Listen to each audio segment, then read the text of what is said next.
ॐ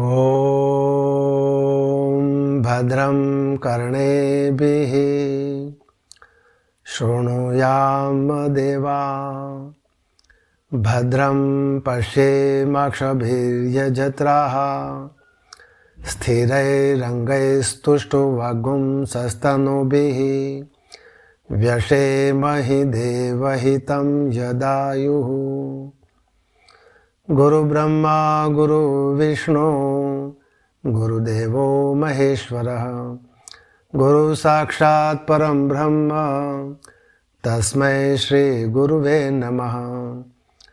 अखंडमंडलाकारं व्याप्तं येन चराचरं तत्पदं दर्शितं येन तस्मै श्री गुरुवे नमः।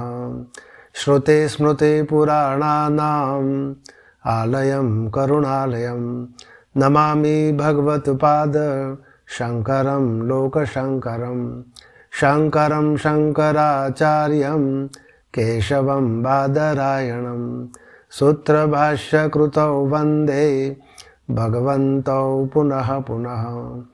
ईश्वरो गुरुरात्मेति मूर्तिभेदविभागिने व्योमवद्व्याप्तदेहाय दक्षिणामूर्तये नमः। ओम शांति शांति शांति। भगवान गौड़पादाचार्य जी के द्वारा कारिका के स्वरूप में रचे गए मांडुक्य उपनिषद के 4 प्रकरण अंतर्गत प्रथम आगम प्रकरण पर स्वाध्याय चल रहा है। पूर्व के स्वाध्यायों में हमने मंत्र 1 से लेकर 6 मंत्र तक विचार किया। इसी 6 मंत्र के संदर्भ में कारिका के स्वरूप में श्लोक 1 से लेकर 9 श्लोकों तक विचार किया। तत्पश्चात मूल मांडुक्य उपनिषद के 7वें मंत्र पे और इन मंत्र के संदर्भ में कारिका के स्वरूप में श्लोक 10 से लेकर 18 श्लोक अंतर्गत 16 श्लोक तक विचार किया। कल के स्वाध्याय में हमने 16वें श्लोक पर विचार किया था। आज के स्वाध्याय में 17वां श्लोक पर हम स्वाध्याय करेंगे। तो यहाँ प्रस्तुत प्रकरण आत्मा का है। यह शरीर के अधिष्ठान में नित्य शुद्ध बुद्ध मुक्त आत्मा शरीर के अधिष्ठान में है, इसलिए उसे आत्मा कहा है। प्रत्यक के अर्थ में आत्मा कहा है, जिसे प्रत्यगात्मा कहते हैं। मंत्र 1 से लेकर 6 तक इसी आत्मा के 4 पाद अंतर्गत 3 पाद पर विचार किया। ये आत्मा के 3 पाद जो है वह अविद्या से हैं।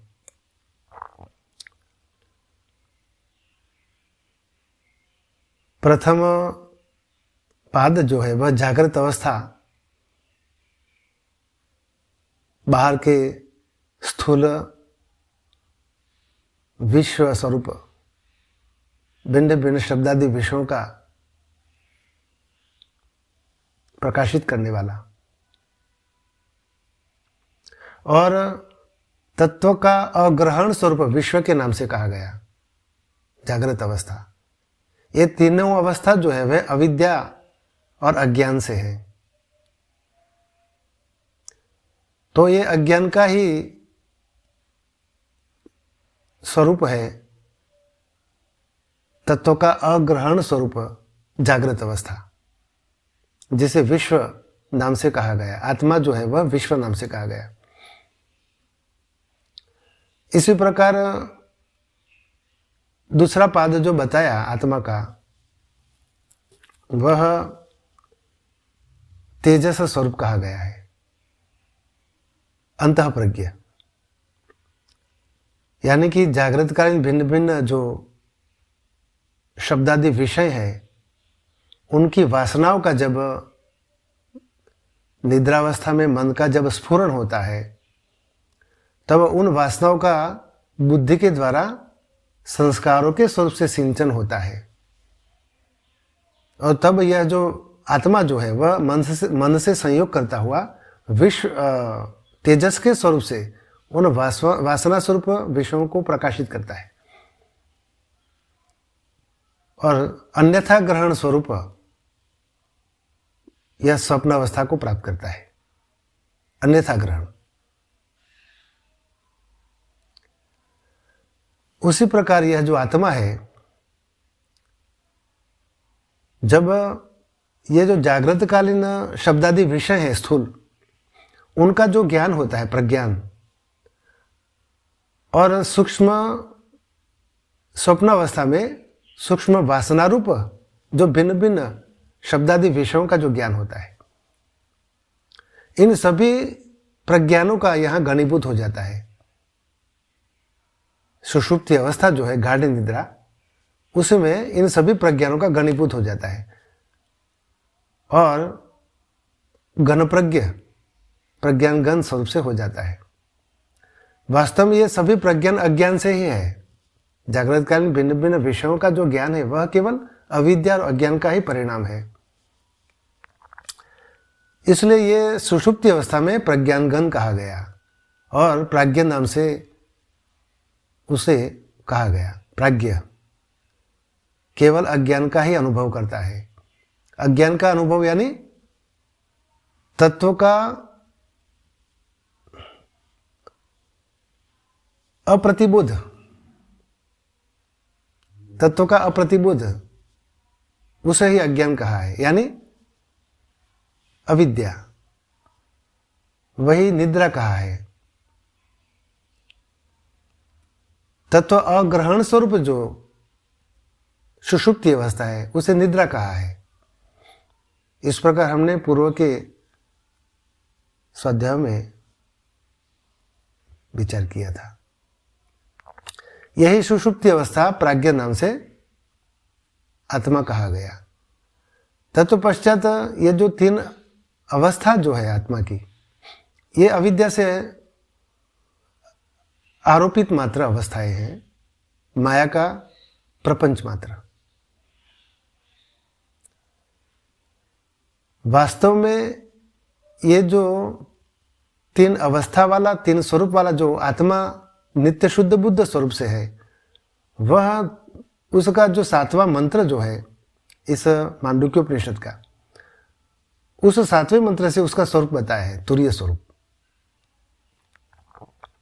वह इस प्रकार है, नान्तः प्रज्ञम न बहिष्प्रज्ञम न उभयतः प्रज्ञम न प्रज्ञानगणम न प्रज्ञम ना प्रज्ञम अदृष्टम अव्यवहार्यम अग्राह्यम अलक्षणम अचिंत्यम अव्यपदेशम एकात्म प्रत्ययसारम प्रपंचोपशमम शांतम शिवम अद्वैतम चतुर्थम समन्यते सविज्ञ मन्यते सविज्ञ स आत्मा सविज्ञ। ऐसा तुरीय स्वरूप आत्मा का बताया। तो ये जो आत्मा का तुरीय स्वरूप है वह ये अविद्या से तीन स्वरूप बताए आत्मा के और तीन अवस्था जो बताई है, इन तीनों अवस्थाओं का प्रतिषेध इस मंत्र से किया गया है। इन तीन अवस्थाओं का प्रतिषेध करने के अनंतर ही वह तुरीय स्वरूप आत्मा, उसका स्वरूप इस मंत्र से बताया। न अंतः प्रज्ञम, वह अंतः प्रज्ञ नहीं है। सूक्ष्म वासना स्वरूप विषयों को स्वप्नावस्था में जो प्रकाशित करता है, ऐसा वह अंतः प्रज्ञ नहीं है। न बहिष्प्रज्ञम, जागृतकालीन शब्दादि स्थूल विषयों का प्रकाशित करने वाला जो आत्मा है अविद्या से, अज्ञान के स्वरूप से, वह भी नहीं है। और इन दोनों की बीच वाली अवस्था जो है अंतर वही ही, वह भी नहीं है। न प्रज्ञानगण, जागृतकालीन शब्दादि विषयों का जो प्रज्ञान होता है और स्वप्नावस्था में जिस प्रकार वासना स्वरूप प्रज्ञान है भिन्न भिन्न विषयों की, इन सभी प्रज्ञानों का यहाँ जहाँ घनीभूत होता है सुषुप्ति अवस्था में, वह प्रज्ञान गण भी नहीं है, न प्रज्ञ है, यानी कि एक साथ संपूर्ण इंद्रिया और उनके विषयों का ज्ञाता ऐसा नहीं है, और न अप्रज्ञ है, यानी एक साथ संपूर्ण इंद्रिया और उनके विषयों का जानने वाला नहीं है, ऐसा भी नहीं है। तो कैसा है? अदृष्टम है, अदृष्ट है, अदृश्य, अव्यवहार्यम, किसी भी प्रकार का व्यवहार नहीं करता, अग्राह्यम, जिसे ग्रहण नहीं किया जा सकता मन इंद्रियादि के द्वारा, अलक्षणम, किसी भी प्रकार के लक्षण से रहित है, अचिंत्यम, मन बुद्धि से चिंतन नहीं किया जा सकता, अव्यपदेशम, शब्द या वाणी से जिसका वर्णन नहीं किया जा सकता, एकात्म प्रत्यय सारम, एक ही आत्मा जिसका प्रत्यय है और इसका एक ही आत्मा प्रत्यय जिसका सार है, आत्मा एक ही है, इस प्रकार का जो प्रत्यय लगा हुआ है और यही जिसका सार है ऐसा एकात्म प्रत्यय सार, प्रपंचों का उपशमम, शांत, शिव, अद्वैत, यानी भेद रूप विकार से रहित, ऐसा विवेकी जन तुरीय को चतुर्थ पाद ऐसा मानते हैं और वही आत्मा है, वही जानने योग्य है। इस प्रकार ये जो आत्मा है उसका चतुर्थ पाद तुरीय पाद बताया। उसके बाद यहाँ जो अब हम स्वाध्याय करते हैं, कारिका के स्वरूप में जो श्लोक है, उन श्लोक अंतर्गत 10वें श्लोक से तुरीय का प्रभाव बताया। निवृत्ते सर्वदुखानाम ईशानः प्रभुरव्यः, निवृत्ते सर्वदुखानाम, ये सर्व दुख की निवृत्ति का वह ईशान है, ये तुरीय आत्मा प्रभु है, समर्थ है। तो किस प्रकार के दुख? तो यहां भगवान अपने भाष्य में लिखते हैं, यह अनादिकाल से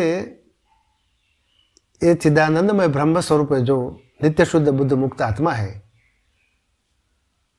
वह अविद्या से वश है, 3 गुण वाली अविद्या उससे वशीभूत हुआ है, और वह स्वयं को मैं कर्ता मैं भोक्ता इस प्रकार माया से बंधा हुआ है, अविद्या से।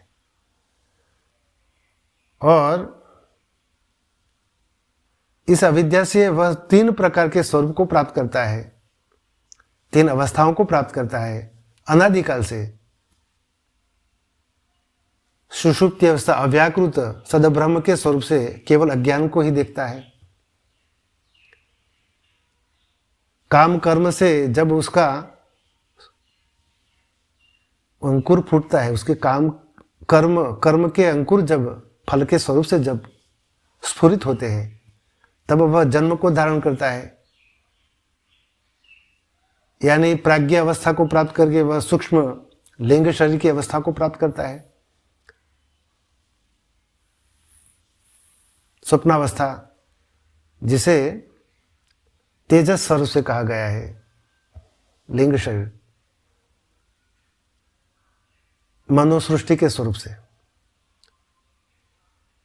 वासना स्वरूप सूक्ष्म विषयों का भोक्ता के स्वरूप से, तत्पश्चात स्थूल देह को प्राप्त करता है विश्व के स्वरूप से, और भिन्न भिन्न शुभाशुभ कर्म के फलस्वरूप सुख दुख को भोगता है। फिर काम और कर्म, फिर अव्याकृत होना, फिर जन्म लेना, फिर कर्म करना, फिर सुख और दुख का भोग करना। ये जो अवस्थाएं हैं, 3 अवस्था आत्मा की अविद्या से, वह दुखदायक है। इसलिए यहां भगवान कहते हैं कि यह जो तुरीय आत्मा है वह सर्व दुखानाम ईशानः प्रभुः, निवृत्ते सर्व दुखानाम ईशानः प्रभुः। इन सभी अवस्थाओं, दुखदायक अवस्थाओं की निवृत्ति का वह प्रभु है, समर्थ है, ईशान है। और उसका सामर्थ्य और कैसा है तो कहते हैं अव्ययः अद्वैतः सर्वभावानाम, वह अविकारी सब पदार्थों का अद्वैत रूप है, देव है, तुरीय है और व्यापक माना गया है। ऐसा उसका सामर्थ्य है। तत्पश्चात 11 श्लोक से विश्व और तुरीय से, विश्व और तेजस से तुरीय का भेद बताया। 12वें श्लोक से प्राज्ञ से तुरीय का भेद बताया। 13वें श्लोक 12वें और 13वें श्लोक से प्राज्ञ से तुरीय का भेद बताया। और 14वें श्लोक से तुरीय का स्वप्न और निद्रा से रहित बताया। तुरीय है वह स्वप्न और निद्रा से उसका शून्यत्व किस प्रकार है, इस पर बताया। और 15वें श्लोक से मनुष्य तुरीय में कब निश्चित होता है, इस पर बताया। और कल के स्वाध्याय में जो हमने देखा श्लोक 16वें श्लोक से, बोध कब होता है, बोध कब होता है, इस पर कहते हैं कि अनादि माया सुप्तो यदा जीवः प्रबुध्यते अजम अनिद्रम अस्वप्नम अद्वैतम बुध्यते तदा। अजम अनिद्रम अस्वप्नम अद्वैतम बुध्यते तदा, यानी ये जीवात्मा अनादिकाल से नित्य शुद्ध बुद्ध मुक्त आत्मा ने ही स्वयं को इस 3 गुण वाली अविद्या से स्वयं को आरोपित किया, जीव हो गया जीवात्मा के स्वरूप से। और वह अनादिकाल से जन्म मरण रूप आवागमन को ही प्राप्त करता है, इसलिए उसे सोया हुआ कहा है, अविद्या से वशीभूत है, यानी सोया हुआ है। लेकिन वह जब यदा जीवः प्रबुध्यते, लेकिन वह जागृत होता है, तो कौन जागृत करता है उसे, इस पर भगवान ने बताया है कि किस प्रकार से सोया हुआ है। इस पर कहते हैं कि मम अयम पिता पुत्रो अयम नप्ता क्षेत्रम पशवो अहम येषाम स्वामी सुखी दुखी क्षयितो अहम अनेन वर्धितः च अनेन इति एवं प्रकारान् स्वप्नान् स्थानद्वयेपि पश्यन् सुप्तः। इस प्रकार ये दोनों अवस्थाओं में सोया हुआ है और देखता है। क्या देखता है, जागृत और स्वप्न दोनों अवस्थाओं में क्या देखता है। मम अयम पिता, ये मेरे पिता है, ये मेरा पुत्र है, ये मेरी नाती है, ये मेरे क्षेत्र है, ये मेरे पशु है और मैं इनका स्वामी हूँ, मैं सुखी हूँ, मैं दुखी हूँ, मैं क्षीणता को प्राप्त होता हूँ, मैं वृद्धि को प्राप्त होता हूँ। इसी प्रकार इस एवं प्रकारान स्वप्नान स्थानद्वयेपि, इस प्रकार के स्वप्न को देखता है दोनों अवस्थाओं में, और वह सोया हुआ है। इत्यादि प्रकार के स्वप्न देखता हुआ सो रहा है। लेकिन उसे कौन जगाता है, इस पर भगवान कहते हैं कि यदा वेदांतार्थ तत्वाभिज्ञेन परम कारुणिकेन गुरुणा न अस्य एवं त्वं हेतु फलात्मकः किंतु तत्त्वमसि इति प्रतिबोध्यमानः तदेवं प्रतिबुध्यते। तो वह सोया हुआ, उसे जगाने वाले कौन है, तो कहते हैं यदा वेदांत अर्थ तत्व अभिज्ञेन, यानी कि जिस समय वेदांतार्थ के तत्व को जानने वाले सदगुरुदेव, परम कारुणिक गुरु, करुणा हृदय वाले जो गुरुदेव है, कैसे? तो वेदांत के तत्व, वेदांत अर्थ के तत्व को जानने वाले श्रोत्रिय ब्रह्मनिष्ठ गुरुदेव, उनके द्वारा उसे जगाया जाता है। किस प्रकार से? तो कहते हैं न अस्येवं त्वं हेतु फलात्मक, तू इस प्रकार हेतु एवं फलस्वरूप नहीं है।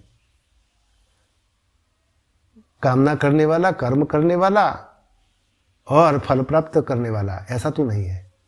किंतु तत्वमसि, तू वही है। यानी तत्व, यानी वह कौन? परमेश्वर, वही तू है।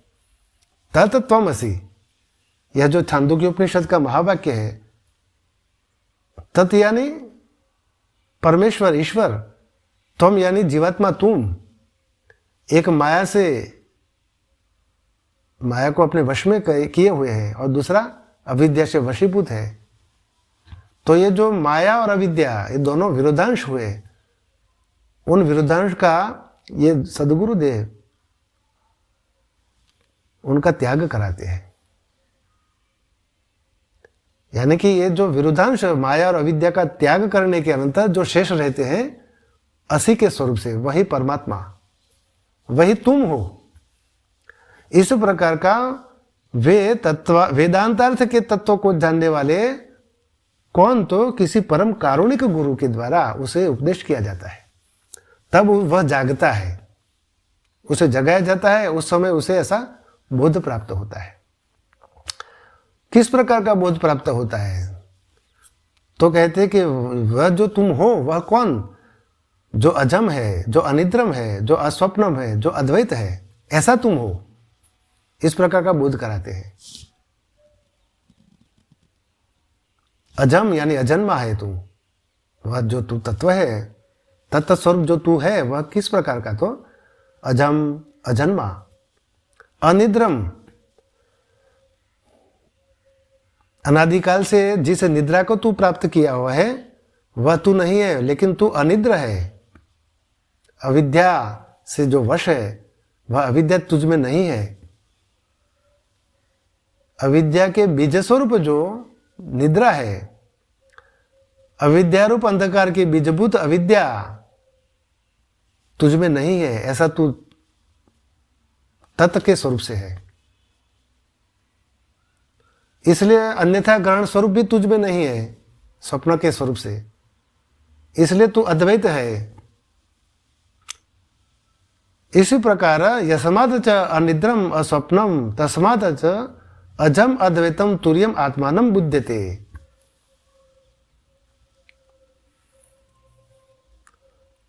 इस प्रकार क्योंकि वह अनिद्र अस्वप्न है, वह तत्व जो है, वह तत्व स्वरूप जो है, वह अनिद्र अस्वप्न है। इसलिए ही उस समय अजन्मा और अद्वैत तुरीय आत्मा का बोध होता है। ऐसा गुरुदेव उसे बोध कराते हैं, तब बोध होता है। तो आज के स्वाध्याय में 17वें श्लोक से हम जो देखने जा रहे हैं, उसमें भगवान ने जो लिखा है, आद्य गुरु भगवान शंकराचार्य जी ने, प्रपंच निवृत्त्या चेत प्रतिबुध्यते अनिवृत्ते प्रपंचे कथम अद्वैतम इति उच्यते। यदि बोध प्रपंच निवृत्ति से ही होता, चेत प्रपंच निवृत्त्या प्रतिबुध्यते, यदि बोध प्रपंच की निवृत्ति से ही होता, तो जब तक प्रपंच निवृत्ति नहीं होती,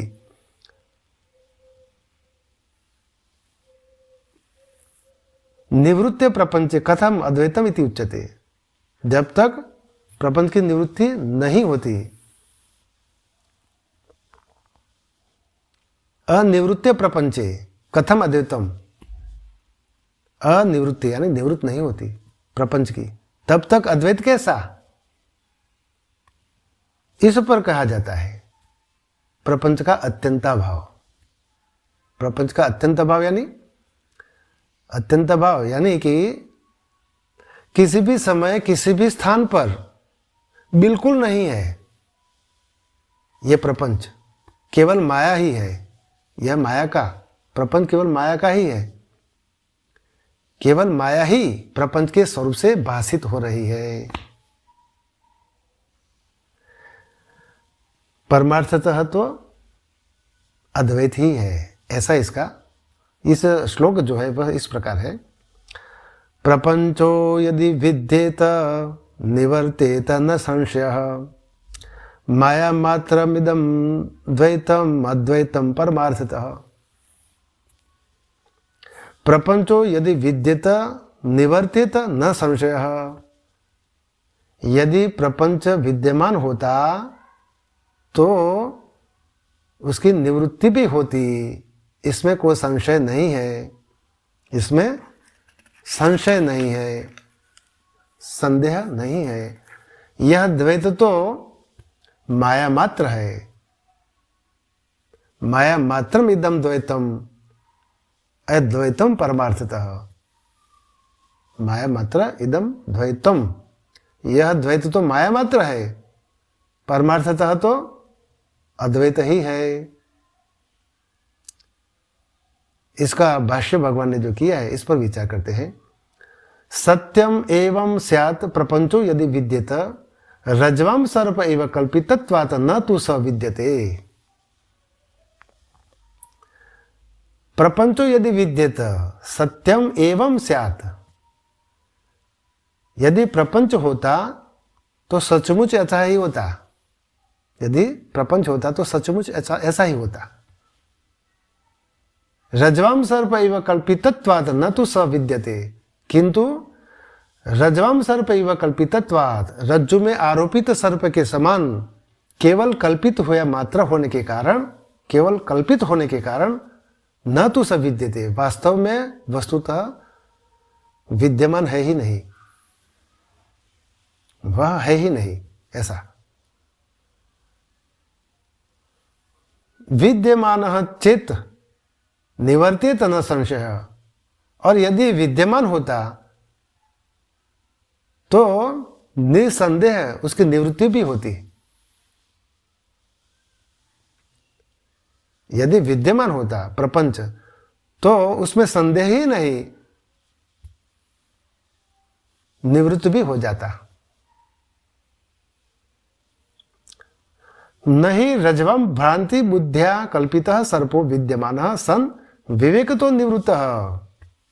नहीं रज्ज्वं भ्रांति बुद्ध्या कल्पितः सर्पो विद्यमानः सन विवेक तो निवृत्तः। भ्रांति बुद्ध्या कल्पितः सर्पः रज्ज्वं, रज्जु में भ्रांति बुद्धि से भ्रमित बुद्धि से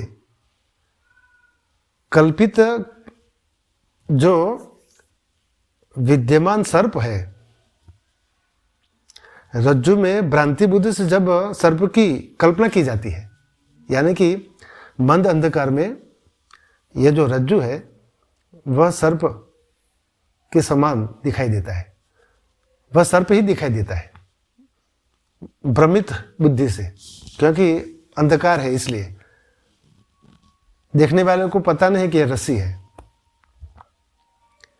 तो इसलिए रज्जु में भ्रांति बुद्धि से जो कल्पित किया हुआ जो सर्प है वह विद्यमान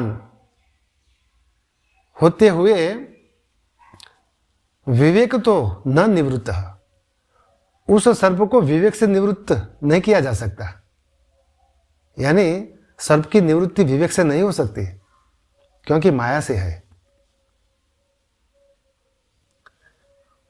विवेक से तो यदि दो वस्तुएं उपस्थित होती, श्रेय और प्रेय, शुभ कर्म या अशुभ कर्म, ये दोनों ही मनुष्य के सामने उपस्थित होते हैं, तो जो विवेक जो है वह उन दोनों के लिए किया जाता है। क्या ग्रहण करे क्या ग्रहण न करे, उन्हीं का विवेक किया जाता है। और विवेक से वह बुद्धिमान पुरुष श्रेय को ग्रहण करता है, शुभ कर्म को ग्रहण करता है। लेकिन यहाँ तो अधिष्ठान स्वरूप जो सतस्वरूप जो रस्सी है, रज्जु, उसी पर आरोपित केवल मात्र कल्पित सर्प है माया से, तो वह विवेक से उसकी निवृत्ति नहीं हो सकती। और उसी प्रकार न इव माया मायावी न प्रयुक्ता तदर्शिनाम चक्षुर्बंधापक में विद्यमाना सती निवृत्ता। न एवं माया मायावी न प्रयुक्त, उसी प्रकार मायावी के द्वारा फैलाई हुई प्रयुक्ता यानी फैलाई हुई माया, मायावी के द्वारा फैलाई हुई माया तदर्शिनाम उस माया को देखने वालों के चक्षुर्बंधापक में यानी कि दृष्टि अवरुद्ध दूर होने पर, दृष्टि बंधन के हटाए जाने पर विद्यमाना सती पहले विद्यमान जो माया है वह निवृत्त नहीं होती। ऐसा है, मायावी के द्वारा फैलाई हुई माया यानी कि न एव माया मायावी न प्रयुक्ता तद दर्शिनम चक्षुर्बंधापक में विद्यमाना सती निवृत्ता न एव निवृत्ता। देखने वालों के दृष्टि बंधन के हटाए जाने पर पहले विद्यमान रहती हुई माया उसकी निवृत्ति नहीं होती, वह माया निवृत्त नहीं होती। इसी प्रकार तथा इदम प्रपंचाख्यम माया मात्रम द्वैतम, इसी प्रकार प्रपंच संज्ञक द्वैत माया मात्र ही है। प्रपंचाख्यम माया मात्रम द्वैतम, ये प्रपंच संज्ञक द्वैत जो है, प्रपंच संज्ञक द्वैत यानी आरोपित सर्प और माया,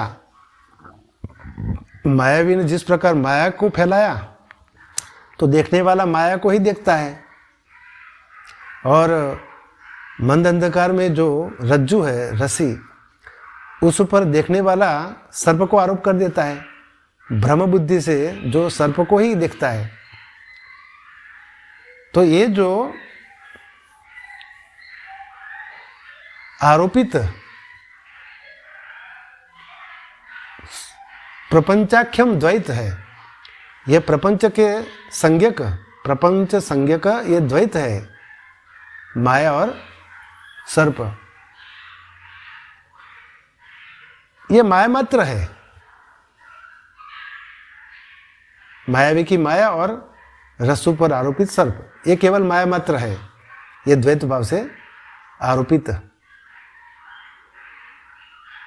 लेकिन रज्जुवत मायावीवत च अद्वैतम, ये सर्प और माया तो केवल माया ही है, द्वैत स्वरूप। वास्तव में वस्तुतः क्या है? रज्जुवत और माया अथवा तो मायावीवत अद्वैतम परमार्थतः।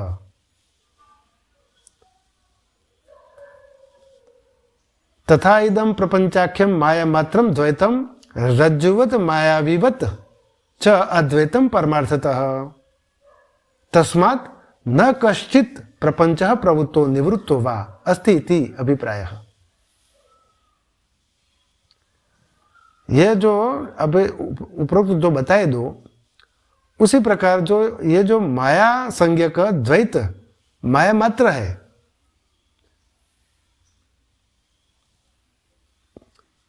परमार्थतः तो रज्जुवत मायावीवत अद्वैतम, परमार्थतः रज्जु अथवा मायावी के समान अद्वैत ही है। इसलिए तस्मात् न कश्चित् प्रपंचः प्रवृत्तो निवृत्तो वा अस्ति इति अभिप्रायः। इसलिए तात्पर्य यह है कि कोई भी प्रपंच प्रवृत्त अथवा निवृत्त होने वाला नहीं है, ऐसा इसका अभिप्राय है। तो यह प्रपंच जो है वह केवल माया का ही स्वरूप है, माया से ही प्रपंच भाषित होता है। वास्तव में यह प्रपंच किसी भी स्थान पर किसी भी समय में लेश मात्र भी नहीं है, ऐसा है उसका अभिप्राय है। तो इस प्रकार ये 17वां श्लोक यहाँ पूर्ण होता है। 18वें श्लोक में कारिका में जो बताया है, गुरु और शिष्य इन दोनों का जो विकल्प है वह व्यवहारिक है, इस पर बताया है, वह हम कल विचार करेंगे। ओम पूर्णमदः पूर्णमिदं पूर्णात् पूर्णमुदच्यते पूर्णस्य पूर्णमादाय पूर्णमेवावशिष्यते। ओम शांति शांति शांति।